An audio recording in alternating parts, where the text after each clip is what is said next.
అందరికీ నమస్కారం. నా పేరు శ్రీనిధి. ఆమె yoga trainer and motivational speaker. So ఈ రోజు ఏం చెప్పడానికి వచ్చాను అంటే బ్యాక్ పెయిన్. చాలా మందికి ఈ జనరేషన్లో మనం చూసుకున్నట్లయితే చిన్న పిల్లల దగ్గర నుంచి బ్యాక్ పెయిన్స్ అనేవి స్టార్ట్ అయిపోయింది. పెద్దవాళ్ళకి ఎందుకు వస్తుంది బ్యాక్ పెయిన్ అంటే చాలా ఓవర్లోడ్ వర్క్ ఎక్కువ అయిపోయి ఒకటే సీట్ పైన మనం ఎప్పుడైతే కూర్చుంటాం కదా అప్పుడు ఈ బ్యాక్ పెయిన్స్ అనేవి వస్తున్నాయి కదా. సో ఆ బ్యాక్ పెయిన్ యోగాతో ఎలా క్యూర్ చేసుకోవచ్చు అనేది ఈ వీడియోలో అయితే మనం తెలుసుకుందాం. సో ఫస్ట్ బ్యాక్ పెయిన్కి ఫస్ట్ ఆసన ఏంటి అంటే చాలా సింపుల్గా ఉంటుంది. సో ఫస్ట్ వచ్చేసి వజ్రాసన. సో నార్మల్గా మీ లెగ్స్ కింద ఇలా క్రాస్ చేసేసి కూర్చోండి. నార్మల్ ఇలా కూర్చొని మీరు మీ బ్రీతింగ్ పైన మీరు కాన్సన్ట్రేట్ చేసుకున్నారా మీ ఇష్టం అది. సో ఈ పొజిషన్లో ఎప్పుడైతే కూర్చుంటారో కంపల్సరీ ఎవరు కూర్చున్నా సరే మీ స్పైన్ అనేది కంపల్సరీగా స్ట్రైట్గా అయిపోతుంది. మీరు ఇలా కూర్చునే ఛాన్స్ ఉండదు. అప్పుడు కంపల్సరీ మీ స్పైన్ అనేది ఆటోమేటిక్గా ఎరెక్ట్ అయిపోతుంది. సో ఇది చేసినప్పుడు మీ బ్యాక్ పెయిన్ అనేది కంప్లీట్గా రిలీఫ్ అవుతుంది. సో నెక్స్ట్ ఇదే వజ్రాసనంలో ఉంటూ బాలాసన్ పొజిషన్కి వెళ్ళిపోదాం. బాలాసన్ ఎలా అంటే మీ హ్యాండ్స్ లాక్ పెట్టేసుకొని వెనకాల పెట్టేసుకొని బ్రీతింగ్ ఇన్హేల్ తీసుకుంటూ మీ హెడ్ని గ్రౌండ్కి టచ్ చేయండి. ఎగ్జేల్ చేస్తూ బ్యాక్ వచ్చేసండి.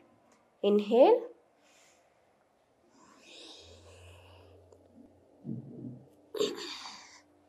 ఎగ్జేల్. ఒక 5 to 7 seconds ఆపగలిగితే ఆపండి. మళ్ళీ ఒకసారి ఇన్హేల్, ఎగ్జేల్. సేమ్ ఇదే బాలాసన్ ఇంకో విధంగా ఎలా చేయాలో ఇప్పుడు చూద్దాం. హ్యాండ్స్ ఇలా పెట్టేసుకొని మీ ఒడిలో పెట్టేసుకొని ఇన్హేల్,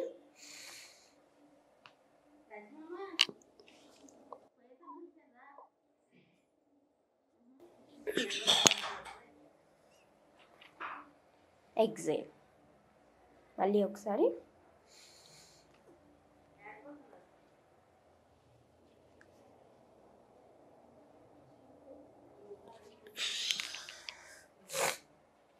ఎగ్జేల్. ఈ విధంగా చేసినట్లయితే దీనికి కూడా బ్యాక్ పెయిన్ కంపల్సరీగా వర్క్ చేస్తుంది. నెక్స్ట్ వచ్చేసి పశ్చిమోత్తాసన.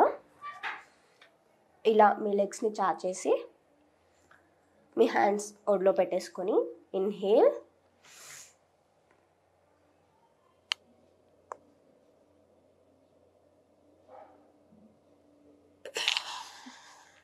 ఎగ్జేల్.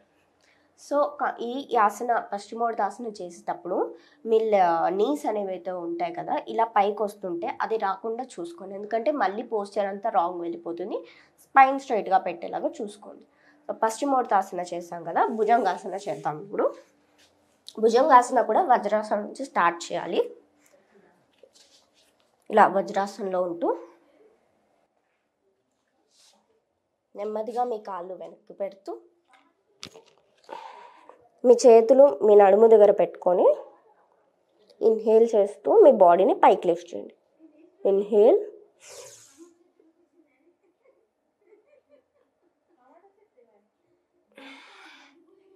ఎగ్జేల్. మళ్ళీ ఒకసారి ఇన్హేల్,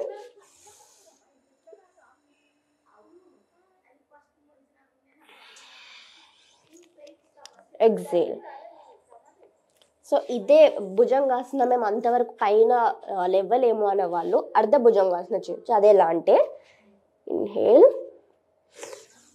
ఇంతవరకు లేసినా సరే సరిపోతుంది. ఇప్పుడు చేస్తున్నప్పుడు మీ ఎల్బోస్ అనేవి బెండ్ అవుతాయి, అది అవుతుంది కామన్. ఓకే, మళ్ళీ ఒకసారి అర్ధ భుజంగాసన చేస్తాను. ఇన్హేల్, ఇలా కంప్లీట్ భుజంగాసన చేస్తే మీ ఎల్బోస్ అనేవి బెండ్ అవ్వవు, అది ఒకసారి చూసుకోండి. ఇన్హేల్,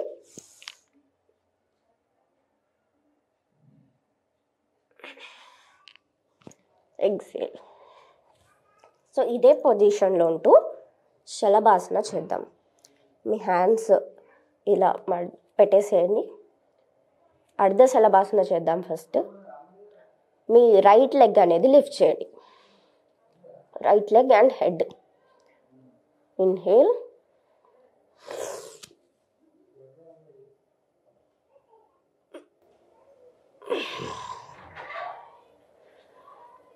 మళ్ళీ ఇప్పుడు లెఫ్ట్ లెగ్. ఇన్హేల్,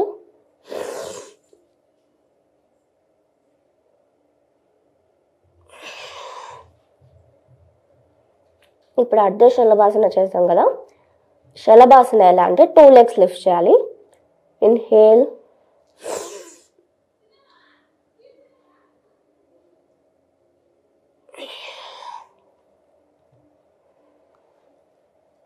మళ్ళీ ఒకసారి ఇన్హేల్,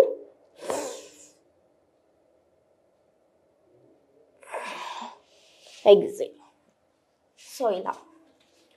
సో ఇప్పుడు చూపించిన ఆసనాస్ మీరు డైలీ చేసుకున్నట్లయితే మీ back pain and also sometimes neck పెయిన్కి కూడా చాలా బాగా వర్కౌట్ అవుతాయి. సో ఈ ఆసనాస్ చేసుకోండి, కంప్లీట్గా రిలీఫ్ అవుతారు. Thank you so much.